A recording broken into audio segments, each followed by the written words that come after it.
Faut-il se méfier de la sauge et du cyprès? C'est la question qui a été posée. Et oui, car vous le savez, certaines huiles essentielles peuvent favoriser l'activité des hormones. On les appelle les huiles essentielles hormone-like. Alors évidemment, pour des personnes qui auraient eu un cancer du sein, attention, cancer du sein hormonodépendant, eh bien on dit parfois attention, attention à la sauge clarée, attention au cyprès. Alors deux choses extrêmement importantes. Quand on vous dit attention, souvent on parle des plantes. Or, si on parle des huiles essentielles, parfois c'est différent. Par exemple, pour le cyprès, il y a une molécule qu'on appelle le cédrol et effectivement il favorise l'activité des hormones. Donc attention au niveau de la plante de cyprès mais aussi de l'huile essentielle.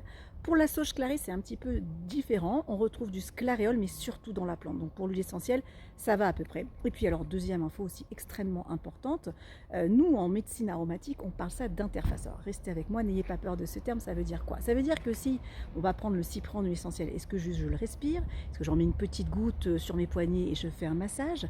Ou bien est-ce que je vais l'avaler? Vous comprenez, si vous n'avez pas ces informations et qu'on vous dit juste oulala, là là, attention au cyprès, tout de suite arrêtez ces personnes et leur dites attends, le cyprès, c'est-à-dire quoi? Le cyprès en plante, en huile essentielle, le cyprès à respirer, le cyprès une goutte, vous voyez?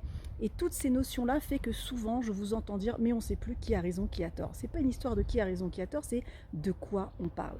Et ce qui va faire la signature et la marque de professionnel, eh bien ce seront ces personnes qui vont vous dire mais est-ce qu'on parle d'interface, est-ce qu'on parle de dose dépendante, c'est-à-dire toute cette notion de pharmacologie. Voilà.